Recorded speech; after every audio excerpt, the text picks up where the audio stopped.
Hi, kindergarten. It's Mrs. Hathaway. I have a very special story, but my question today is, do you like pasta? I do. Do you like spaghetti? Yep. Well, today's story is called Strega Nona, and it's a story with a lot of pasta. And it's written by a author that I really enjoy, Tommy DePaula. And do you remember we talked about books that have gotten medals or awards? So this has the Caldecott Honor Book Award. So at home, if you have any books, try to check out what kind, maybe if you have a book that has an award and see what they won. It's pretty cool. Let's begin.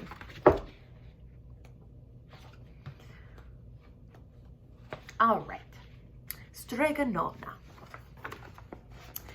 In a town in Calabria, a long time ago, there lived an old lady everyone called Strega Nona, which meant Grandma Witch. Although all the people in town talked about her in whispers, they all went to see her if they had troubles. Even the priest and the sisters of the convent went because Strega Nona did have a magic touch.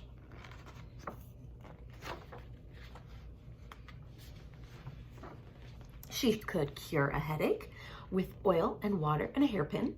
She made special potions for girls who wanted husbands, and she was very good at getting rid of warts. But Strega Nona was getting old, and she needed someone to help her keep her little house and garden. So she put up a sign in the square.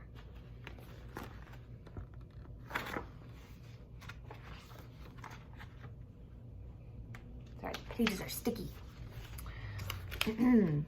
And Big Anthony, who didn't pay attention, went to see her. "Anthony," said Strega Nona, "you must sweep the house and wash the dishes. You must weed the garden and pick the vegetables. And you must feed the goat and milk her. And you must fetch the water. For this, I will give you 3 coins and a place to sleep and food to eat." "Oh, grazie," said Big Anthony. "The one thing you must never do," said Strega Nona, "is touch the pasta pot. It is very valuable, and I don't let anyone touch it." "Oh, see, yes," said Big Anthony. Do you think he's going to touch the pasta pot?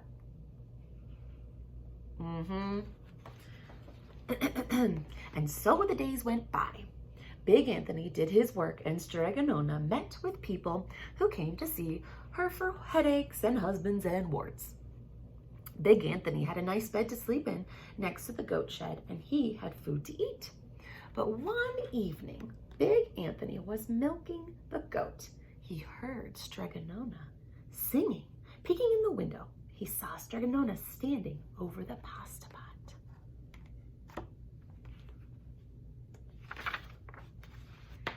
And she sang, "Bubble, bubble, pasta pot, boil me some pasta nice and hot. I'm hungry and it's time to sup. Boil enough pasta to fill me up." And the pasta pot bubbled and boiled and was suddenly filled with steaming hot pasta. Then Strega Nona sang, "Enough, enough, pasta pot. I have my pasta nice and hot until I'm hungry another day." "How wonderful," said Big Anthony. "That's a magic pot for sure." And Strega Nona called Big Anthony in for supper. But too bad for Big Anthony, because he didn't see Strega Nona blow 3 kisses into the magic pot.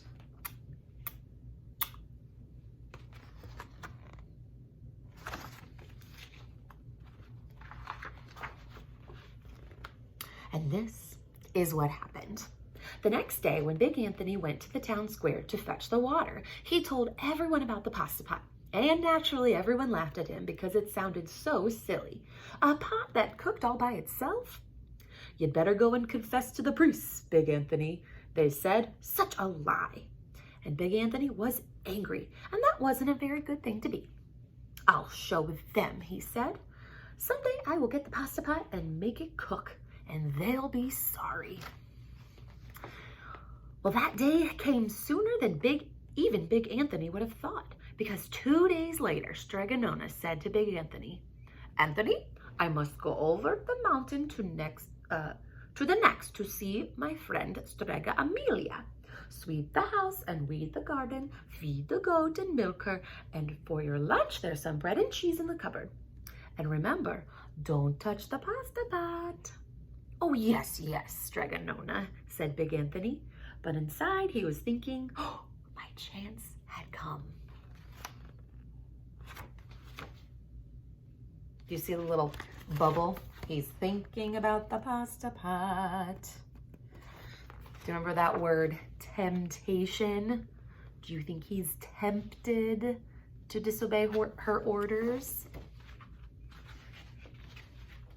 Well, as soon as Strega Nona was out of sight, Big Anthony went inside, pulled the pasta pot off the shelf, and put it on the floor. "Now let's see if I can remember the words," said Big Anthony. And Big Anthony said, "Bubble, bubble, pasta pot, boil me some pasta nice and hot. I'm hungry and it's time to sup. Boil enough pasta to fill me up."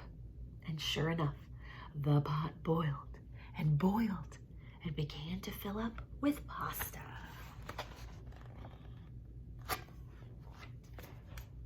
"Aha!" said Big Anthony, and he ran to the town square, jumped on the fountain, and shouted, "Everyone, get your forks and platters and bowls. Pasta for all at Strega Nona's house." Big Anthony has made the magic pasta pot work. Of course, everyone laughed, but ran home to get forks, plates, platters, bowls, and sure enough, when they got to Strega Nona's, the pasta pot was so full it was beginning to overflow.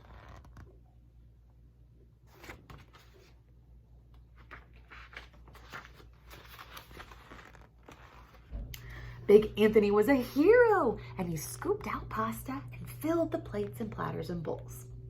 There was enough food for all the townspeople, including the priest and the sisters from the convent, and some people came back for 2 and 3 helpings, but the pot was never empty.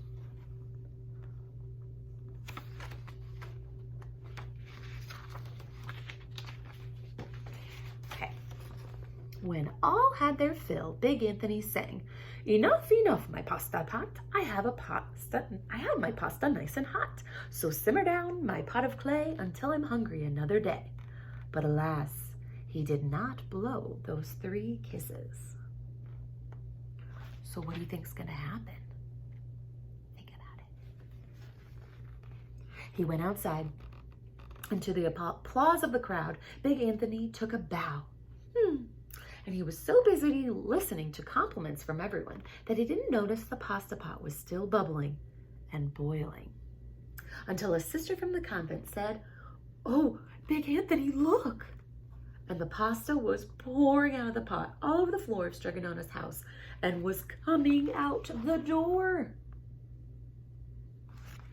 Oh dear, he's got himself in trouble. Well, Big Anthony rushed in and shouted the magic words again, but the pot kept bubbling. And he took the pot off the floor, but pasta kept on pouring from it. Big Anthony grabbed a cover and put it on the pot and sat on it.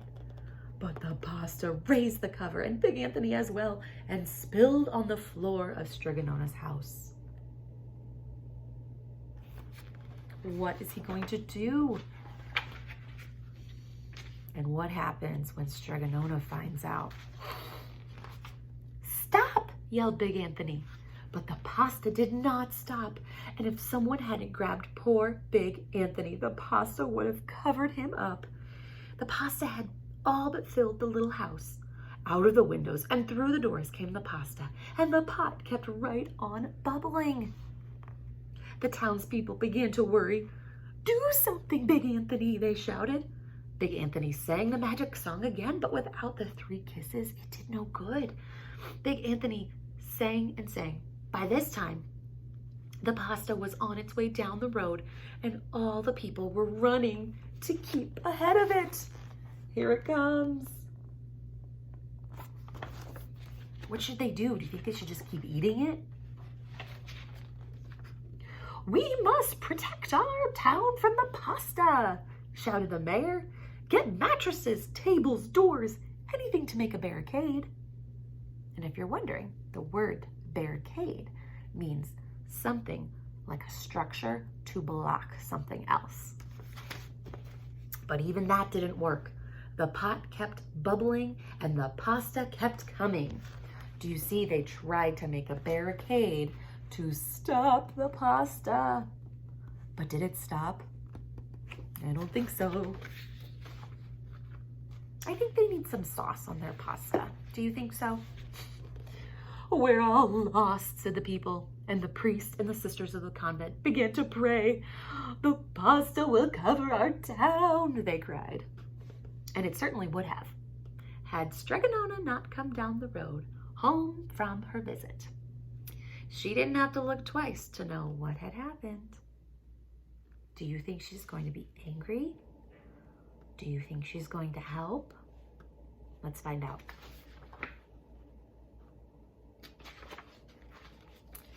She sang the magic song and blew the 3 kisses, and with a sputter, the pot stopped boiling and the pasta came to a halt. Phew! But then they turned on poor Big Anthony. String him up, the men of the town shouted. Uh-oh, he's in trouble. Now wait, said Strega Nona. The punishment must fit the crime. And she took a fork from the lady standing nearby and held it out to Big Anthony. What do you think he has to do with the fork? Do you think he has to eat pasta? All right, Anthony, you wanted pasta from my magic pasta pot, Strega Nona said, and I want to sleep in my bed tonight, so start eating. Uh-oh, he looks worried. And he did. Poor Anthony. Look at his belly's getting more full and full.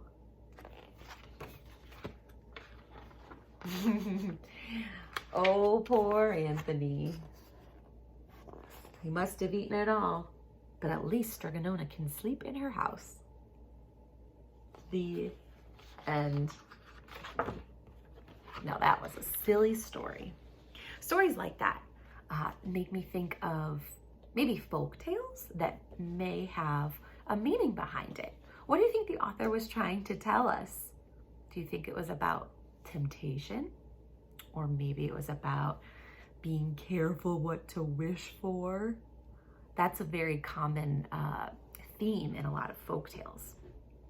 Well, I want you to think of maybe some stories that you know that teach you something. And if you didn't recognize, how many of you guys remember the story Tommy's Bread? And that one was about the panettone. Can you guess what country these stories are from? Italy. Yeah, we learned about panettone in Italy, and the pasta in the town was in Italy too. All right, well, I hope you enjoyed that.